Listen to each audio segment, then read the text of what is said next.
Welcome to the reading of the Record Courier. It's Wednesday, September 23rd, and my name is PM. Let's begin today's reading with the area deaths. Patricia Ann Kraft, 87, of Rootstown, passed away peacefully on September 11th at home. Per her request, cremation has taken place.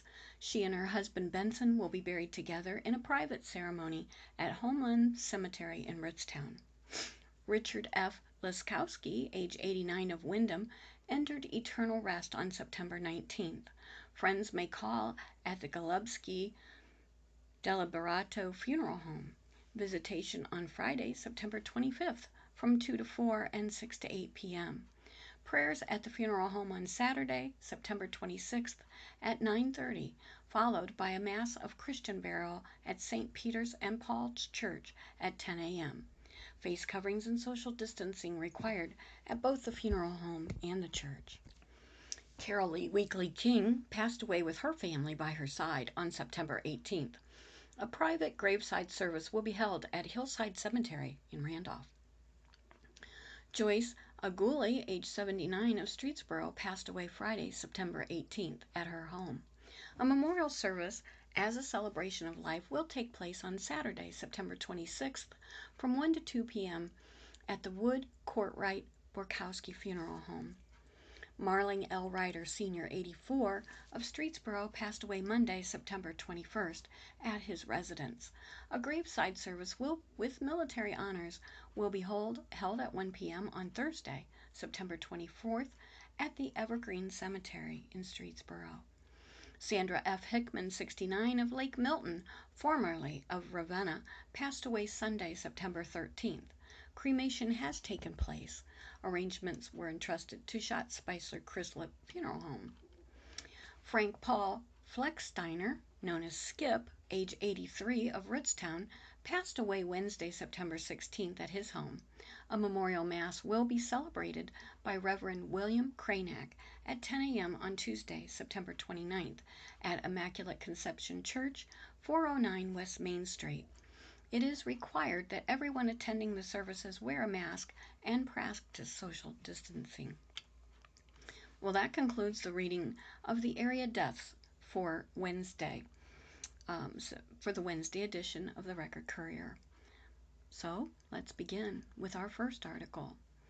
Kent State reports 25 new COVID-19 cases, prepares for increased testing, by Kristen Cano. Kent State is reporting 25 new cases of coronavirus within the Kent campus community, the second highest jump since the university began using its COVID-19 dashboard, bringing the total number of cases to 94. Last week's new cases only represent a portion of the nearly 3 dozen cases linked to off-campus spread that Ohio Department of Health Interim Director Lance Himes attributed to a rise in COVID-19 cases in the county.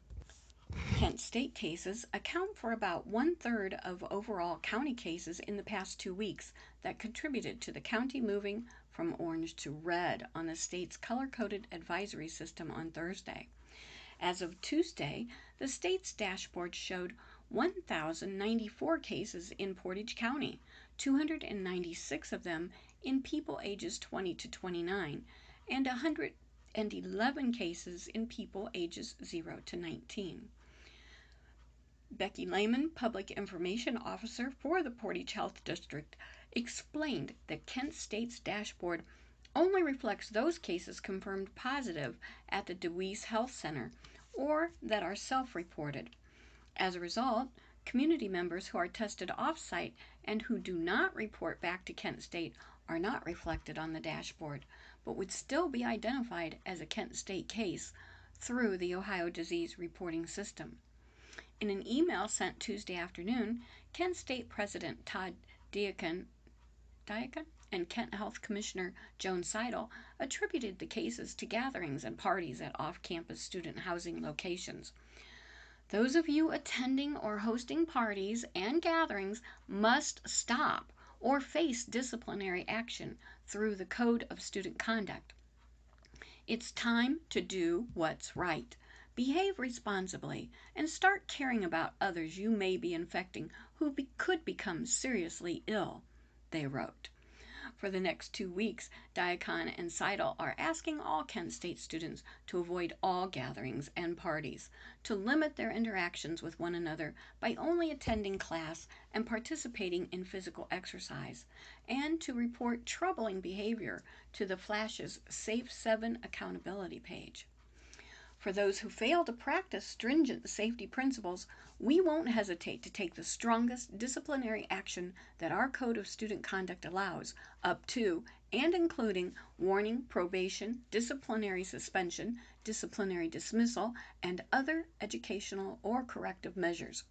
Those who have tested positive for COVID-19 and fail to quarantine as required will face the strongest disciplinary action, they wrote. Should Portage County remain at Level 3 red status, the City of Kent is prepared to take stringent action. In addition to a zero-tolerance policy for any off-campus gatherings that violate noise or other city ordinances, more exacting measures will follow, including potential mandatory quarantines for various off-campus housing areas to contain and stem the spread of this virus. Kent State Dashboard is now in its 4th week, so trends are not yet apparent.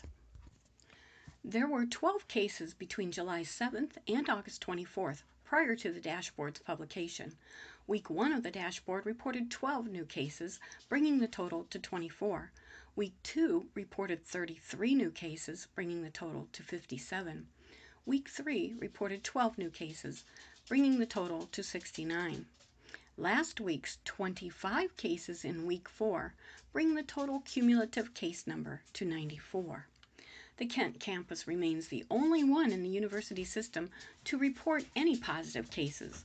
The other 7 campuses, as well as the College of Podiatry, Medicine, and the Twinsburg Academic Center, are not reporting any new cases, which indicates either 0 cases or that the number is so low that to report would compromise anonymity of the affected community members. As a result of the Kent campus increase and the county moving to red, the university is limiting residence hall visitors to only those who live on campus in Kent, eliminating room changes until the risk levels reduces, mandating that all residence halls activities and programs be held virtually, and eliminating dine-in options at any Kent campus dining location. Reopening Chair Manfred Van Dolman previously stated that there is not a magic number that would initiate a change in campus operations. But we have several indicators we evaluate and monitor closely, including the number of positive cases, availability of tests and PPE, availability of quarantine, isolation spaces, staff availability, and absenteeism, as well as compliance with the Flash's Safe 7 principles. These factors all play a critical role in evaluating how we safely move through this semester and adjust as needed, he wrote. Last week, prior to the county moving to red, Kent State University President Todd Diacon told trustees that the university is continuing to practice its Flash's Safe 7 safety practices, and that, if we go remote at some point, that will not be a failure. On the news, when it happens, it feels like a failure. If we do go remote, it is because we are working our plan and we continue under Manfred's leadership to develop and work that plan.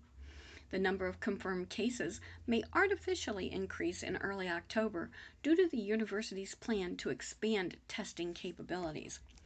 Currently, the DeWeese Health Center is only testing symptomatic patients, but Vice President for Student Affairs Lamar Hilton recently told university trustees last week that they are preparing to expand testing protocols to include asymptomatic patients and participate in random sampling using an external vendor. Hilton and Van Dolman declined to comment further. University spokesman Eric Mansfield said further details would be forthcoming. Up next, investigation begins into Rootstown football coach's resignation by Kristen Cano. Rootstown Middle School principal Rob Campbell left is the district liaison to the independent investigation into Troy Spiker's resignation as football coach. Terry Rena Treehard Wright is leading the community committee focused on diversity and equality with Rootstown High School principal Jim Conley. Ritztown investigation into the events leading up to the resignation of football coach Troy Spiker is underway, and at least portions of the final report, including facts and recommendations, will be made available to the public. That was my snappy little dog. Akron-based Sachs Consulting and Investigative Services is conducting the investigation, which will examine reported repeated use of racial slurs by a player, the permanent suspension of that player by Spiker, the player's reinstatement by Superintendent Andrew Hawkins, and Spiker's eventual resignation. We may not be able to release all pieces of the report because there may be some student information. But yes, we intend to release what we can to the public, Board President Amanda Waish said. Last week, Waish called for the independent third-party investigation to avoid all appearances of impropriety. Waish is married to athletic director Keith Waish, who was involved in the matter. Assistant Superintendent Terry Rena Treenharn is married to Robert Treenharn, the new football coach, and at least two board members, Stephen Vassbender and Vice President Tom Siciliano, were consulted before Hawkins' decision to reinstate the player. Vassbender has since resigned from the school board. When asked by community member Sherry Harris at Monday's meeting, Hawkins would not say whether he regretted his decision, instead saying, "That's a tough question. I definitely regret what's happened to this community." Siciliano said he did not regret his decision, but declined to be more specific. There are certain facts we know, but because of privacy laws related to students, we are not allowed to discuss, he said later, adding that he has already been contacted by the investigation team and will tell it what he knows. Following their statements, Evander Sparky Burkett, whose children were affected by the incident, walked out of the meeting and was followed by several young adult audience members. The investigation will not be impacted by the recent resignations of two board members, Vassbender and Scott Krieger. Remaining board members, Waish, Siciliano, and Eric Klein, approved the resignations Monday night. Both are required to participate in the investigation, and they're on notice. They're aware of that, Waish said. Vassbender's resignation was effective September 18th, just 4 days after he acknowledged calling for Spiker's resignation. Krieger, who stated that he was told about the situation but was not asked for and did not offer his opinion, resigned September 17th. Both seats must be filled within 60 days. Neither Krieger nor Vassbender provided written reasons for their resignations, Waish said. It is not our job to speculate, and I will not answer on their behalf. While we sit up here as board members, we are also members of this community, and we will continue to be members long after we stop serving on the board, Waish said. Klein echoed Waish's comment, saying, "Please be respectful, and all I ask is that at the end of the day, to love one another and understand that we have families. I have kids." Middle school principal Rob Campbell is serving as the district's liaison to Sachs and will connect investigators with Ritztown personnel and students. He is not leading the investigation, nor is he participating in it. Sachs estimates the investigation, which began last week, will take 30 to 45 days, Campbell said. Waish declined to provide the cost of the investigation, citing attorney-client privilege, but said she would ask the district attorneys if that information could be shared with the public. The Record Courier has sent the district a public records request for that information. The investigation's scope, as approved by the board last week, will start with the beginning of the football season up to Spiker's resignation. We don't know everything, so if that scope has to be expanded, that would be up to the investigator as he talks to everyone individually. The goal is to figure out what happened, so we know the facts and so we can take appropriate action moving forward, Waish said. Sachs will interview all those involved individually and at their offices. No interviews will take place on Ritztown's campus. The investigation will look for facts and will also make recommendations. In the effort to move forward, the district is also starting a community committee to address equality and diversity, which is being led by Rena Treenharn and Ritztown's high school principal Jim Conley, whom Hawkins consulted before reversing Spiker's decision. Waish asked Treharn and Conley to lead the committee, noting Treharn's work in professional development and sensitivity training, and Conley's way of motivating individuals and gathering individuals. The committee will also include Portage County NAACP President Geraldine Hayes Nelson and spokesperson Frank Hairston. Nelson and Hairston were to meet with the board in a special meeting Tuesday night. Conley said the group is still being formed, but community members, parents, students, and staff are interested. He hopes to finalize the group by the end of this week and set the first meeting date by the end of the month. The committee will be aided by a $500 donation courtesy of Northeast Ohio Medical University. Neomed originally donated money to Rootstown Athletic Department to help offset pandemic-related revenue losses, but has since asked the district to redirect the funds to the committee. Neomed has offered free use of its large lecture hall to serve as the committee's meeting space. That Associate Director of Government and External Affairs, Janet Kuhn, and Vice President for Human Resources and Diversity, Andre Burton, would participate in the committee. Burton would provide some diversity training. As part of moving forward, the district must now also fill the 2 vacancies on the board. Typically, the board would have 30 days to fill the seats before the matter would be turned over to the courts, but due to the pandemic, that window has been expanded to 60 days. The board still intends to fill the seats in 30 days. Anyone interested in the seat should email Waish at awaesh@roversk12.org by October 2nd. The board is expected to fill the vacancies at the next regular scheduled meeting on October 19th. The board did not comment to interviewing all candidates in case the pool is unmanageable, but said that any interviews granted would include the same questioning in the same frame. Krieger's 4-year term expires December 31st, 2021, following the next regularly scheduled board election, and so the appointed board member would have to seek re-election for the 4-year term at that time or vacate the seat. Vasbender's seat expires December 31st, 2023, but the interim member's seat would expire December 31st, 2021. Portage County Board of Election Director Faith Lyon explained that Vasbender's replacement would have to run in 2021 for the unexpired term of 2 years, and then in 2023 the seat would be up for re-election again for the full 4-year term. And don't forget, voter registration deadline nears. There are only 2 weeks left to register to vote in the November 3rd general election. Voter registrations must be received by October 5th. The Portage County Board of Elections will be open until 9 p.m. that day to accept registrations. In addition to the presidential election, several county offices are also on the ballot for voters in Portage County. Voters also will face issues, including taxes for townships, schools, and libraries.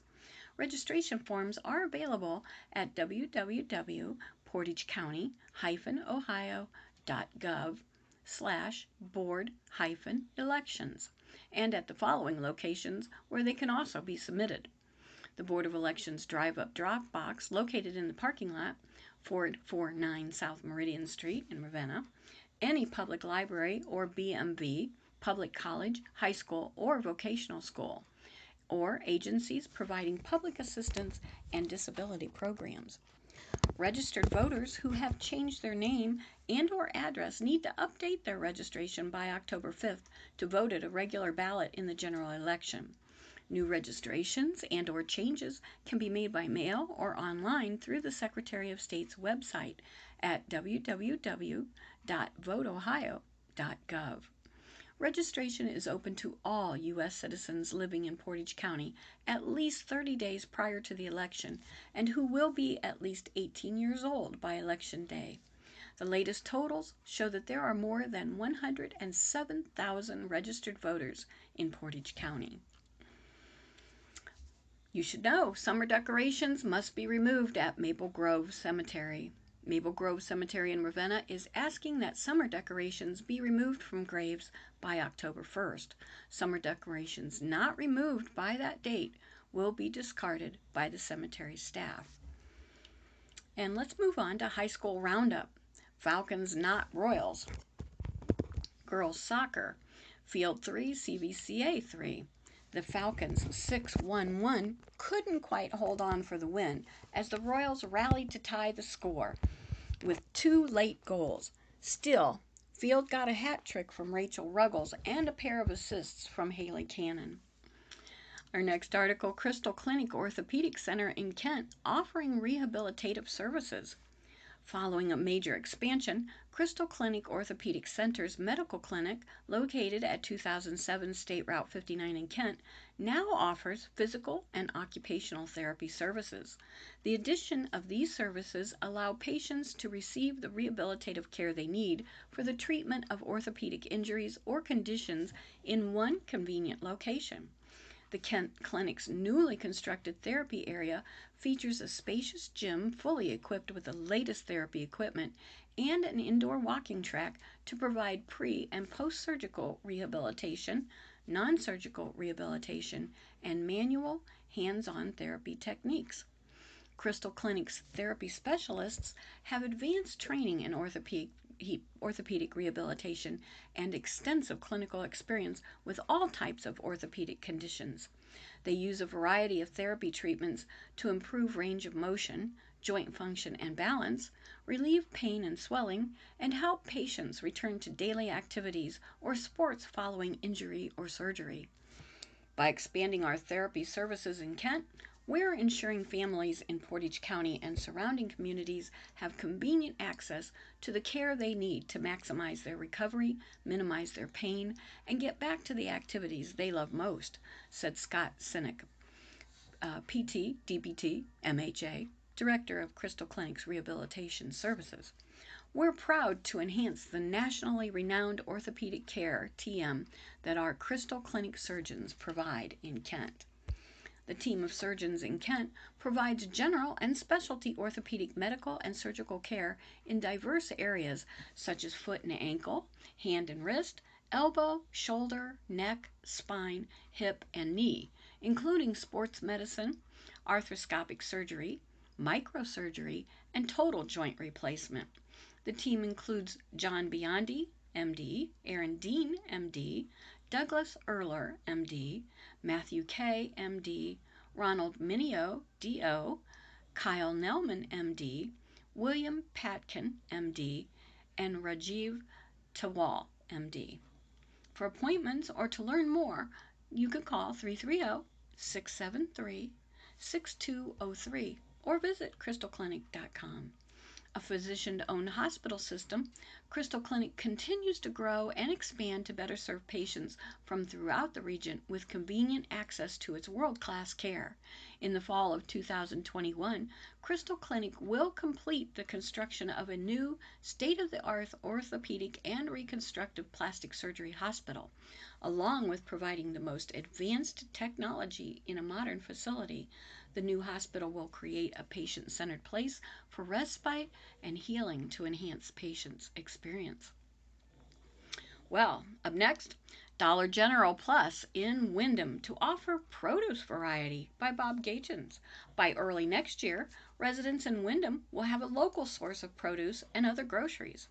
By that time, a new Dollar General Plus store, now under construction at 9132 North Main Street, should be open, according to company spokesperson Angela Petkovic.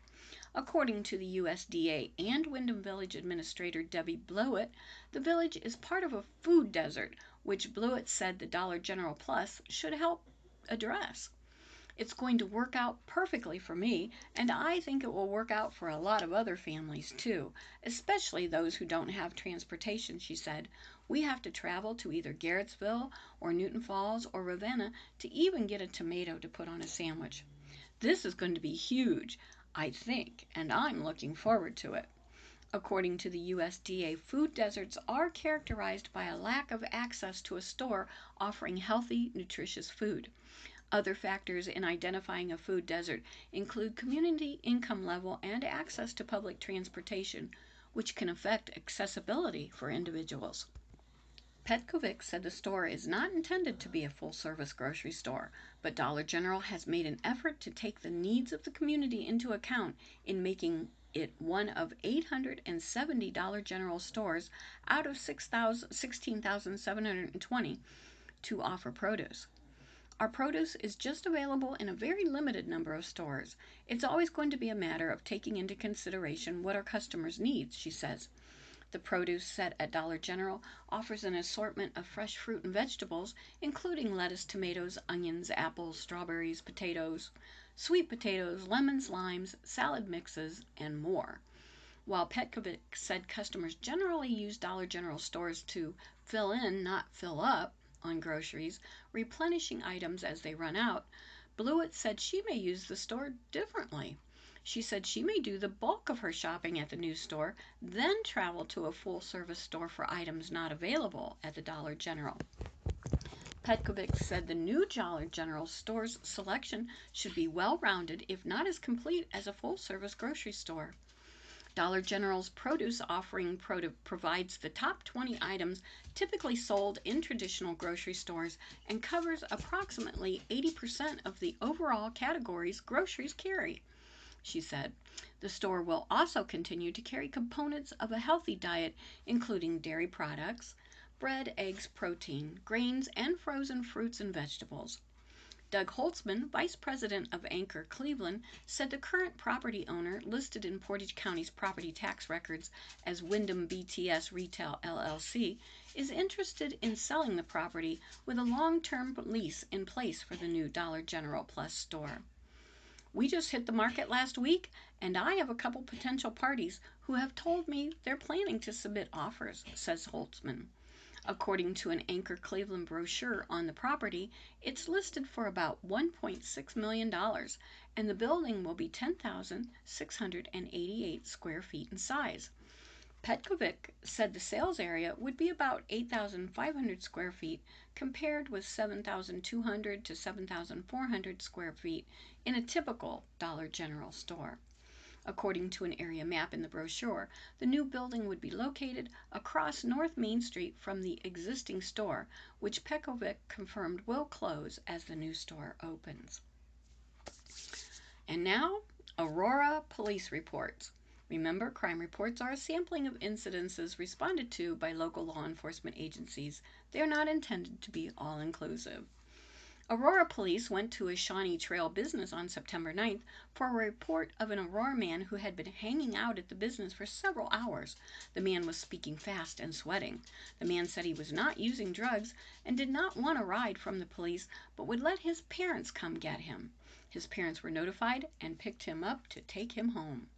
Aurora police responded with the fire department on September 9th to Treetop Court for a report of a man who had overdosed in his driveway. The man was revived with Narcan and taken to Cleveland Clinic Twinsburg. All drug paraphernalia was brought back to the station and tagged into evidence. Dispatch received several calls on September 9th about a semi-truck going slowly on North Chillicothe Road. The police made contact with the Bedford man driving the truck. He did not appear to be under the influence, but did appear to be disoriented. He was taken to the hospital, and the company picked up the semi-truck. Police went to an East Mennonite Road park on September 11th for a report of an Aurora man needing assistance. The man said he wanted to look at the lake. The two women with him said they were concerned he would attempt to drive after he had been drinking. The man agreed to leave the park with one of the women. His vehicle was secured, and the three left for the evening. A Wyndham man was pulled over for going 56 miles per hour in a 25-mile-per-hour zone. Police smelled marijuana while speaking with him and found a glass jar of marijuana in the car. He was cited for speeding and given a warning for the possession of marijuana. Police went to Moneta Avenue on September 13th for a report of unknown suspects entering into an unlocked vehicle overnight. The Aurora man told police that papers were scattered but didn't see anything missing. Police went to Bruce Avenue on September 12th for a report of a domestic dispute. The Aurora man and a Willoughby Hills woman had been in a verbal argument, which ended with her belongings being thrown out of a window. A written statement was completed by the man, and the woman was taken to the station to be picked up by a friend. An Orchard Avenue man reported someone had entered an unlocked car overnight on September 13th. Nothing was stolen, and a report was completed. Well, it's that time. That concludes the reading of the Record Courier for Wednesday, September 23rd. My name is Pam, saying please keep safe until we meet here again. Be blessed and do what you can to make it a great day.